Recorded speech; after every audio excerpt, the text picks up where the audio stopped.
Learn how McCracken County Public Library partners with local organizations to connect with youth in their community. Using the Youth Thrive approach, events are safe and welcoming to all youth. The Protective Factors Framework promotes healthy adolescent development and well-being. Youth Thrive is a research-informed framework that the Center for the Study of Social Policy developed to promote factors that increase adolescents' likelihood of developing into healthy, thriving adults. The 5 protective factors are youth resilience, social connections, knowledge of adolescent development, concrete support in times of need, and cognitive and social emotional competence. You will learn more about these during the presentation. When implementing this program, please remember that it is run by youth. Adults provide a safe place, but the program is for youth and created by youth. Hello, friends. My name is Linda Bartley, and I'm the Youth Services Manager at McCracken County Public Library.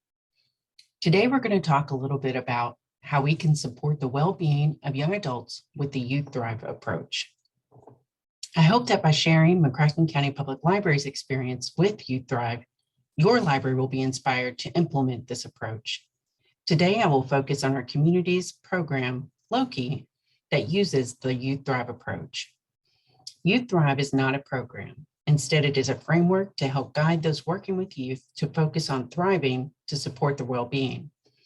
You can and should use the protective and promotive factors in how you interact with youth. They are not limited to a program setting. Using them will help you positively engage with youth and learn impactful ways to partner with them.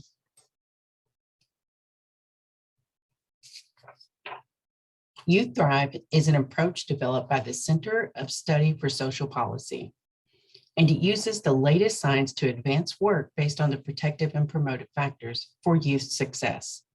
The overall goal of this framework is to achieve positive outcomes by mitigating risk and enhancing healthy development.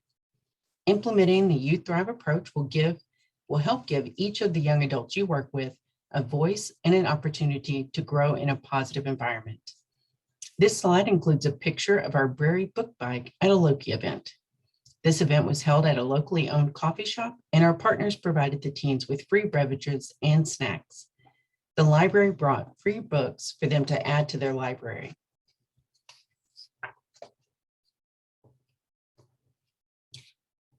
Here we have the 5 protective factors for Youth Thrive. You can find the 5 protective factors at the Center for Study of Social Policy, CSLP.org. And some of the teens who participated in Loki put each factor in their own words. Allowing teens to do this gives them ownership, voice, and a better understanding of the factors. So if you go on the website, the wording will be a little different, but the meaning is still the same. In the next slide, you will see some of the differences. As you can see, we have relationship, learning how to form safe and healthy relationships that allow you to be your true self.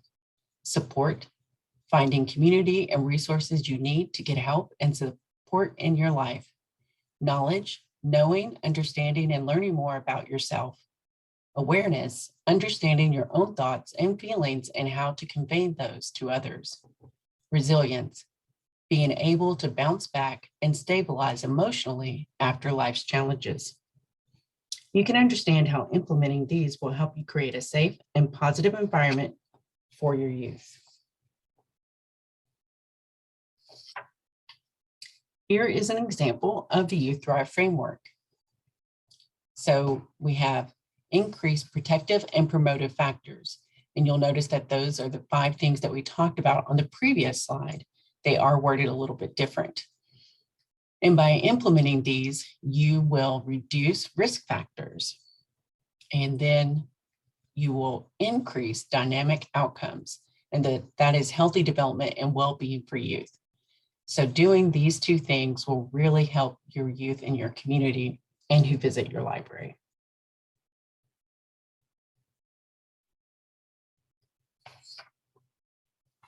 Public libraries can have a positive impact on the well-being of young adults and their communities.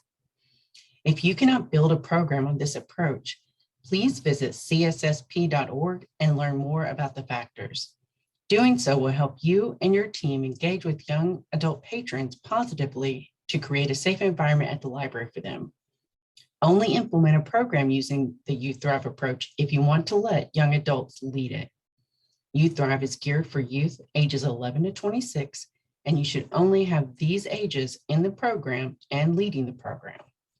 I know this might sound scary for some of you. Letting teens and young adults lead a program might give some of you pause, but it is essential if you want it to work. You show that you trust them, and in turn, you will earn their trust. You provide them with a voice. Young adults have a lot to share and teach each other and us. By creating a safe space for them to share with peers, you are helping them connect with your library. As youth attend and engage during these programs, they grow and learn how the 5 protective factors can positively impact their lives. If the library doesn't have a staff member young enough to lead, reach out to your community partners. Collaborating with lots of community partners will ensure your team can help young adults, should they ask, get the support they need to succeed. At the Loki events, those who have aged out are in charge of making sure the space is safe for youth to share. This means making sure parents do not linger close by or try to participate. The goal is to make sure everyone feels like they can genuinely share during the guiding conversations, if they want to do so. So here we have a flyer from our Loki event, and you might notice a few things. First, the name of the event. Teens chose the name, and Loki is Latin for to speak. Providing a safe environment for young adults to speak freely with peers is why this approach works. The ages are limited to high schoolers. Those leading this group learned that mixing middle schoolers with high schoolers did not provide a safe environment. There are issues that high school age peers might be experiencing that those in middle school have not experienced yet. So we do events for middle and high school students separately. There are free drinks and snacks. We all know that we can increase attendance with free food, so I recommend offering it. Currently, Loki meets at a locally owned coffee shop. Once our library can offer in-person programming, they will also have meetings here. They are also discussing meeting at local schools so Loki can reach as many young adults in our community as possible. Transportation is a barrier for many of our youth. I'm sure other libraries experience this barrier in their communities. We have found that taking our programs to our patrons is the best way to provide equitable programming. So here are our guided conversation cards for peer-led groups. So remember, place this program in the hands of young adults. Peers should lead the groups. These cards above are ones that are used at Loki, and they encourage guided conversation. If you are interested in these cards, you can find them at connectdiscoverlaunch.com. There are 2 sets of guided questions. The blue set, or talk cards, are geared for 11 to 16. The black set, or shift cards, are geared for 15 to 26. You might have noticed that each card has a question or idea to discuss for each of the 5 protective factors. These guided conversations will help engage those while also helping them grow positively by learning more about each factor. So for example, on one of the talk cards, under support, it states, it's okay to get help from others, and more people are willing to help you than you might think. And then that is up for discussion at the table. Communication is as much about your thoughts and emotion as it is the words you use. And again, that would be one that would be up for discussion. And just to give you an example of the difference, on shift cards under support, for one of them is, how can you stretch your money to make it last? And under communication, for example, do you ever have trouble taking responsibility for your choices, and when? You can see how these are different for the age group, and you can also imagine how the conversation might go or end if it wasn't peer-led. If someone older were in this group, we might suggest some things from our own experiences that might shut the conversation down, which is not the goal. This picture is from another Loki event, and it is encouraged that your peer-led groups be small cafe style to encourage conversation and sharing. In the beginning, all participants are reminded by the host at the table of the talk conversation agreements. These agreements are included in both sets of conversation cards. And the agreement is this: I will honor this conversation and make sure this is a safe place for all to speak. Speak from my own experience, tell my own story, speak my own truth. Listen and not interrupt, respecting others' words. Not speak judgments about what I hear. Not give advice. Others are telling their story and their truth. Keep what I hear in this space, honoring confidentiality.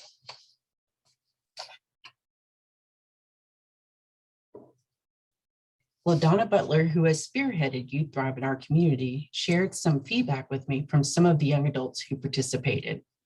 Due to confidentiality, we cannot share stories from the event. So for example, we have some key insights, and one of the participants said, previous outreach techniques I participated in as a young person, though well-intended, all failed to do one thing that makes these cards so successful. Though geared at trying to crack students' shells, no program had ever truly valued our opinions. That's the power of mental health for students by students. And then below, we have some of their favorite parts of attending Loki. The space created makes us feel safe, and I can speak my mind and not feel judged. As a leader, I can listen and share input from my own life. We talk about things that are relevant to our lives, and it is empowering to feel heard. So here are some references. Again, if you want to order some of the guided conversation cards, you can go to connectdiscoverlaunch.com, and you can always go to the Center for the Study of Social Policy to learn more about Youth Thrive. Just put that in the search bar once you go there, and I highly encourage it. There's a lot to learn and a lot to help those who work with youth. This is my contact information. Again, my name is Linda Bartley, and my email is at the top, and my phone number is below. So if you have any questions or if you'd like to learn more, just reach out. Thank you.